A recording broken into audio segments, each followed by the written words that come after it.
ధన్యవాదాలు అధ్యక్ష. ఒక చారిత్రాత్మకమైన సందర్భంలో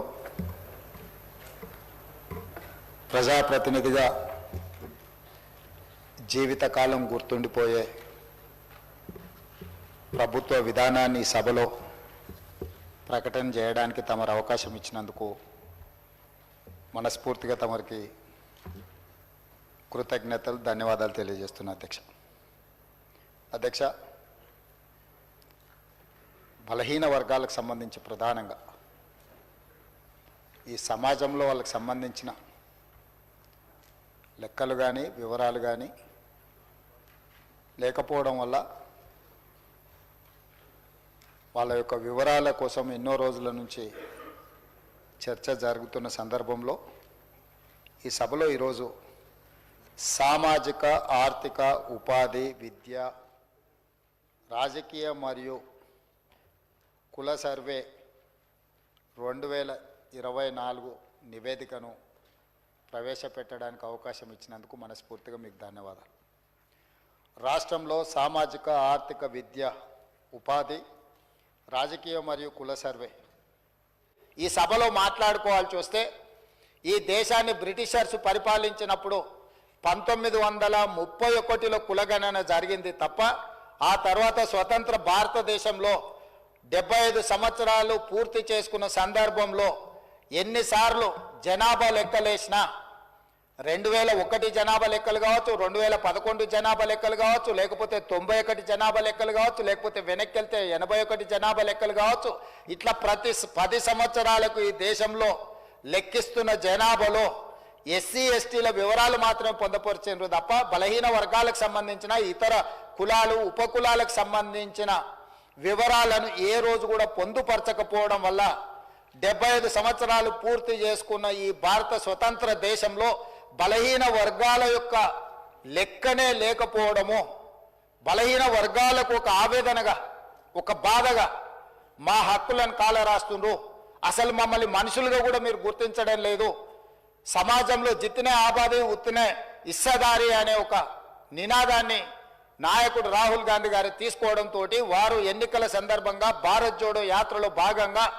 ఈ దేశ ప్రజలకు ఒక మాట ఇచ్చారు. కేంద్ర ప్రభుత్వాన్ని డిమాండ్ చేసిండ్రు. వారు కేంద్ర ప్రభుత్వం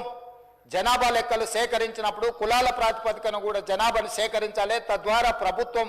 కేటాయిస్తున్న నిధుల విషయంలో కావచ్చు, నియమిస్తున్న ఉద్యోగాల విషయంలో కావచ్చు, ఆర్థిక, రాజకీయ, ఉపాధి, ఉద్యోగ అవకాశాలలో వాళ్లకు సరైన న్యాయం చేయాలి. కాబట్టి దీన్ని ప్రభుత్వము ముందుకు తీసుకువెళ్ళాలి, ప్రభుత్వం పాటించాలి అని డిమాండ్ చేశారు. కానీ కేంద్ర ప్రభుత్వం ముందుకు రాలేదు. అయితే వారు ఆ రోజు ఈ తెలంగాణ రాష్ట్రంలో తమరికి తెలుసు, మహబూబ్ నగర్ జిల్లాలో మక్తల్ కృష్ణా నదిని దాటుతూ తెల్లవారుతుంటే రాహుల్ గాంధీ గారు తెలంగాణ రాష్ట్రంలో అడుగుపెట్టి 23 రోజులు మహారాష్ట్ర సరిహద్దుల్లో వారు మహారాష్ట్రకు వెళ్ళేటప్పుడు 23 రోజులు తెలంగాణ ప్రజలకు స్పష్టంగా చెప్పారు, తెలంగాణ రాష్ట్రంలో మా ప్రభుత్వాన్ని ఏర్పాటు చేయండి, నేను తెలంగాణ ప్రజలకు నేను మాట ఇస్తున్నా, మేము అధికారంలోకి వచ్చిన తర్వాత మా ప్రభుత్వం కులాల ప్రాతిపదికన జనాభా సేకరణ చేసి బలహీన వర్గాల లెక్క ఎంతుందో లెక్క తేల్చి వాళ్లకు రాజకీయంగా రిజర్వేషన్లు కల్పిస్తాం, ఉద్యోగ ఉపాధి రిజర్వేషన్లు కల్పించే బాధ్యత మేము తీసుకుంటాం. ఇది సమాజానికి ఎక్స్రే, ఈ ఎక్స్రే ద్వారా ఎవరు ఎంతమంది ఉన్నారో వాళ్ళకి ఎలాంటి ఆర్థిక, రాజకీయ ప్రయోజనాలను చేకూర్చాలో మేము చేస్తామని వారు చెప్పారు. అందుకే డిసెంబర్ 7, 2023 నాడు మనం అధికారం చేపట్టి అధికారంలోకి వచ్చిన తర్వాత ఎంబడే ఫిబ్రవరి 4 నాడు 2024 నాడు మంత్రివర్గంలో ఆమోదం చేసి ఫిబ్రవరి 6, 2024 నాడు సహచర మంత్రివర్గ సభ్యులు పొన్నం ప్రభాకర్ గారు ఇదే సభలో తమరి అనుమతితో తీర్మానాన్ని ప్రవేశపెట్టినము. ఆ తర్వాత పార్లమెంటు ఎన్నికలు 5-6 నెలలు ఈ ప్రక్రియకు పార్లమెంట్ ఎన్నికల వల్ల విఘాతం కలిగింది. కానీ ఈ ప్రభుత్వం, మా నాయకుడు మేము ఇచ్చిన మాట ప్రకారం ఈ సమాజంలో కులగణన జరగాలి, కులగణనలో రాజకీయ, ఆర్థిక, సామాజిక అన్ని వివరాలను పొందుపరచాలన్న ఆలోచనతోటి ఈ కార్యక్రమాన్ని ముందుకు తీసుకెళ్లాలన్న లక్ష్యంతో మంత్రివర్గ ఉపసంఘాన్ని పెద్దలు ఉత్తమ్ కుమార్ రెడ్డి గారి అనుభవాన్ని దృష్టిలో పెట్టుకొని వారిని, దామోదర్ రాజ్ నరసింహ గారిని, పొన్నం ప్రభాకర్ గారిని, దుద్దిల్ల శ్రీధర్ బాబు గారిని, సీతక్క గారిని కమిటీలో పెట్టి ఈ ప్రక్రియను మొత్తం ముందుకు తీసుకువెళ్లే ప్రయత్నం చేసినాం. ఈ ప్రక్రియలో భాగంగా బీహార్, అంతకుముందు కర్ణాటక రాష్ట్రాలు ఈ ప్రక్రియను చేపట్టి బీహార్ తీసుకొచ్చిన ఈ వివరాలను కోర్టులు కూడా వాటి మీద స్టే ఇవ్వడంతో తప్పిదం జరగొద్దు, ఇది పక్కడ్బందీగా ఉండాలి అని చెప్పి అధికారులను ఆయా రాష్ట్రాలకు పంపించిన అధ్యక్ష. ఇదేదో ఆషామాషిగా ఇక్కడ ఉన్న కొద్దిమందిని పంచాయతీరాజు లేకపోతే ఏదైనా డిపార్ట్మెంట్కి సంబంధించిన క్రింది స్థాయి ఉద్యోగస్తులను పంపించే వివరాల సేకరణ కాదు అధ్యక్ష. ఈ దేశంలోనే, ఈ దేశానికి ఆదర్శంగా ఉండే ఒక దిక్సూచిగా మారాలని తెలంగాణ రాష్ట్ర ప్రభుత్వం ఇతర రాష్ట్రాలలో ఇట్లాంటి ప్రక్రియ చేపట్టి ఈ ప్రక్రియ న్యాయస్థానాల ముందు నిలవకపోవడం, ఈ ప్రక్రియ వల్ల జరిగిన నష్టాన్ని అంచనా వేయడానికి కూడా ఇతర రాష్ట్రాలకు అధికారులను పంపించి ఆయా రాష్ట్రాలలో జరిగిన పరిణామాలను మనమంతా కూడా ఒక స్టడీ చేసి అధికారుల నుంచి నివేదిక తెప్పించుకొని తద్వారా జనగణన ఏ విధంగా చేసిండ్రు, ఇతర రాష్ట్రాలలో కులగణన ఏ విధంగా నిర్వహించిండ్రు, వీటన్నిటిని పరిగణకు తీసుకొని పదే పదే ముఖ్యమంత్రి స్థాయిలో నేను, ప్లానింగ్ బోర్డు ఉప ముఖ్యమంత్రి గారు ఆర్థిక శాఖ కిందకు వస్తుంది వారు, అదేవిధంగా మా cabinet sub committee chairman Uttam Kumar Reddy గారు వివిధ సందర్భాలలో చీఫ్ సెక్రటరీ గారితో సహా 12 సార్లు సమావేశాలు పెట్టి సమీక్షలు చేసి అధికారులకు సూచనలు చేసి ఒక పక్కడ్బందీ ప్రణాళికతోటి ఏ విధంగా అయితే జనాభాను మనం లెక్కిస్తామో ఆ రకంగా మొట్టమొదట ఇండ్ల వివరాలు సేకరించే కార్యక్రమం చేపట్టిన అధ్యక్ష. ఈ తెలంగాణ రాష్ట్రంలో ఉన్న పాత 10 ఉమ్మడి జిల్లాలలో ప్రతి గ్రామంలో, తండాలో, గూడెంలో ఇండ్ల వివరాలు సేకరించి ఆ ఇండ్లను అన్నిటిని కూడా ఎన్యుమరేట్ చేసి ఆ ఇండ్ల మీద స్టిక్కర్ అంటించి ప్రతి 150 ఇండ్లను ఒక గ్రూపుగా అంటే అధ్యక్ష మ్యాపింగ్ చేసి ఇట్లా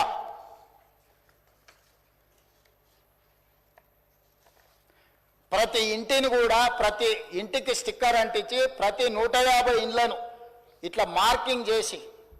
ఈ రకంగా 150 ఇండ్లను ఒక యూనిట్ కింద, ఒక బ్లాక్ కింద గుర్తించి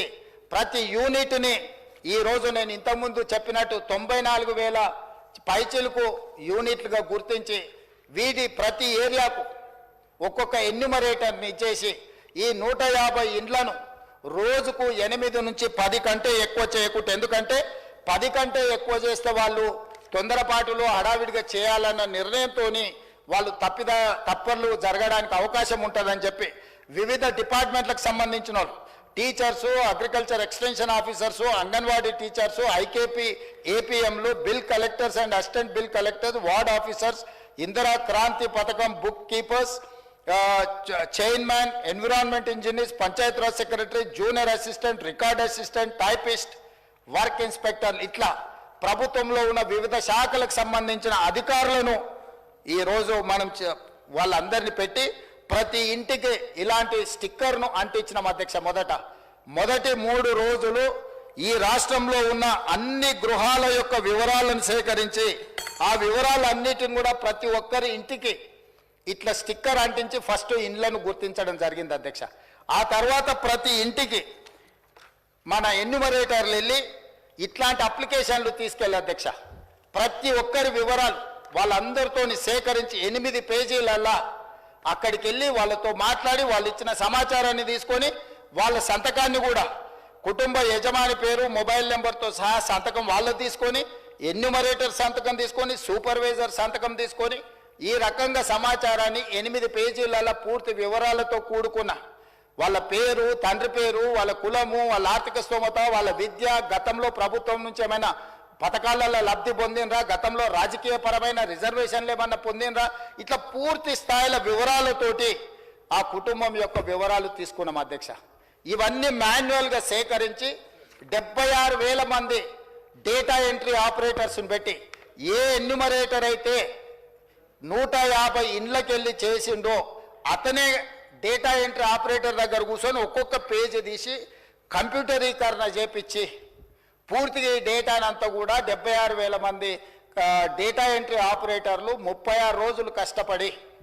ఈ మొత్తం అంతా కూడా క్రోడీకరించింది అధ్యక్ష. ఈరోజు ఇంత పకడ్బందీగా ఇందులో ఉండే పని చేసే వాళ్ళకు కూడా ఉద్యోగస్తులకు కూడా వాళ్ళకు ఒక బుక్లెట్ అధ్యక్ష.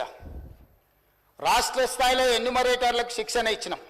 ఆ తర్వాత జిల్లా స్థాయిలో సూపర్వైజ్ చేసే వాళ్ళకి శిక్షణ ఇచ్చినాం, ఆ తర్వాత మండల స్థాయిలో పనిచేసే వాళ్ళకి ఇచ్చినాం, ఆ తర్వాత ప్రతి 150 ఇండ్లకు వెళ్ళే వాళ్ళకు కూడా శిక్షణ ఇచ్చి